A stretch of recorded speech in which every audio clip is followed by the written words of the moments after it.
guys, welcome back to our channel. Today we're sitting down to film our third hormone related video, and today we're actually going to be talking about how to get your period back. So it's super common these days for women to experience either a skipped period or a longer time without a period. So if that is you, then this is the video for you. We're going to be talking about a number of reasons why your period may have gone missing and what you can do about it.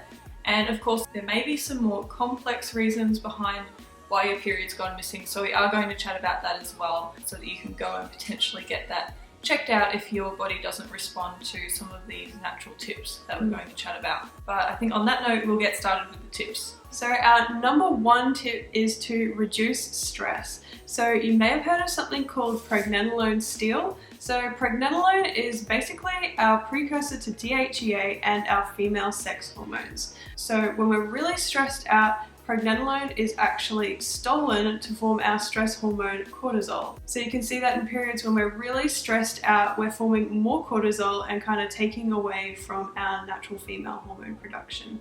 And we can end up with a bit of an imbalance there. Yeah, so one of the really, easy to recognize examples is that for many women, they will relate to the feeling of having no sex drive when they are super stressed out. So you're stressed out with work and meeting deadlines, it's sort of the last thing on your mind. And that is due to this process of our hormones being sort of shuttled away towards cortisol, because our body has priorities. So it's like, we need to get away from this, the danger. Yeah, and we're not hanging around to reproduce at this time. Yeah, it makes sense that when you're under a lot of stress, you don't want to have a baby. So, your body kind of interprets all stress as the same in a way. It doesn't know the difference between work stress and you being in a war zone in a way. Yeah, so your body will shut down reproduction and fertility if it feels really stressed out. So definitely stress management is huge. We do have a separate video and blog post all about natural ways to reduce stress. So we will link that in the description below if you want to check that out. So tip number 2 to get your period back is to avoid over-exercising. So this really plays into tip number 1. Our body interprets physical stress as a stressor as well. So we want to avoid exercise that is really intense. So things like CrossFit, marathon running, or things like triathlon.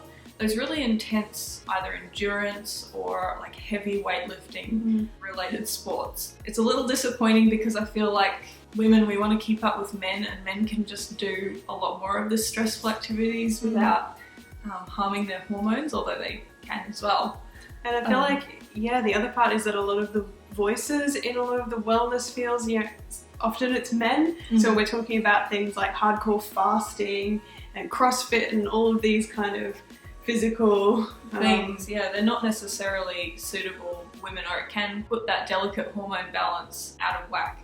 Especially because throughout the month, our hormones are doing this sort of dance, and you throw CrossFit in there, it can go a bit wonky. And especially, there are some people that do fine with those forms of exercise. You kind of have to take your entire lifestyle into account. So if you're really stressed in other areas of your life, and then you slap marathon running on top of that, it can all be a bit too much. So and it is a little bit of a trend, I feel, for real high achievers to want to do these sports. So lawyers wanting to do marathons and things like that. So if that's you and you're wondering where your period's gone, you might have to dial it back a little bit.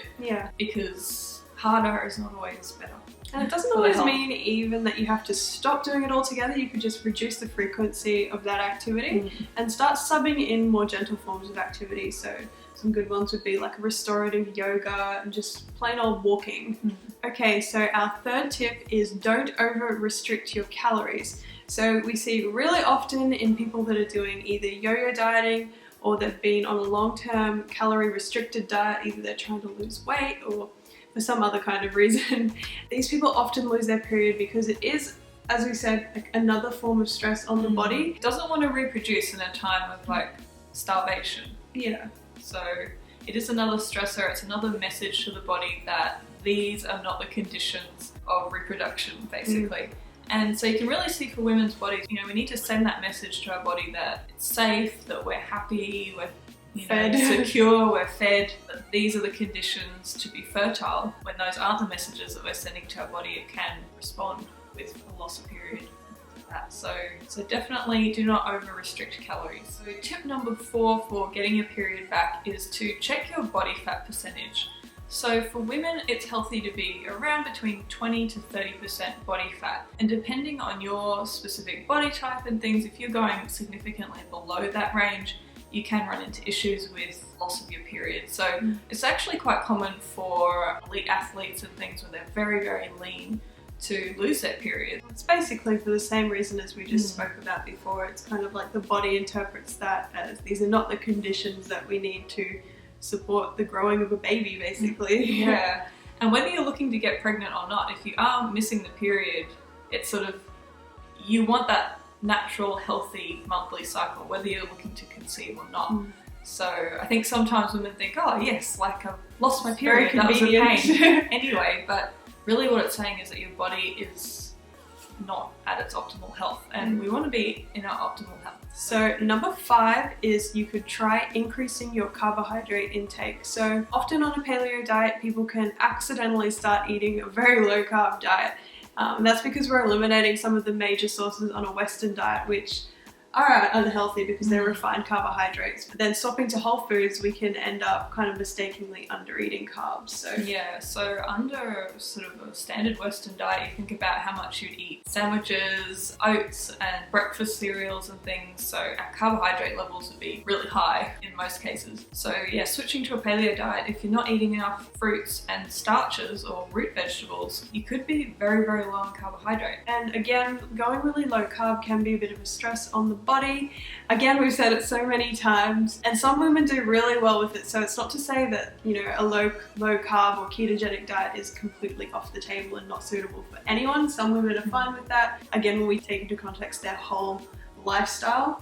But then there's a large group of women that are already really stressed out, where it's not quite suitable to be going super low carb.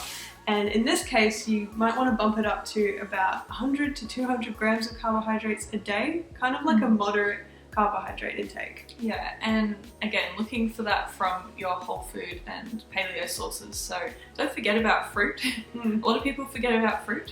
And then also root vegetables, sweet potato, white potato, all great sources of carbs. So try bumping up your carb intake and see how you feel. Because that's a misconception also, that there's like no sources of carbohydrate on a paleo diet. You don't have to go back to eating sandwiches or anything like that. We're not suggesting that. Yeah, and we also have a carbs guide, so we'll link that below as well for free on our website, which just shows you all the paleo sources of carbs and how many grams in all of these foods. So you can hit your 100 to 200 grams per day. And our final tip for getting your period back, if you have tried all of these tips, you feel like you're really not under a lot of stress, but your period still isn't coming, we would definitely recommend checking your hormones, or going and having your hormones checked by your GP or whoever you see, so if it's a naturopath or a functional medicine practitioner, because it is really, really important for women to get to the bottom of these hormonal issues. You don't want to have long-standing hormonal imbalance for your health. So that might involve getting all of your female hormones tested, so a complete panel to see where everything's at, and then also screening for, you know, other underlying conditions. So things like PCOS or hyperlactin or low estrogen even.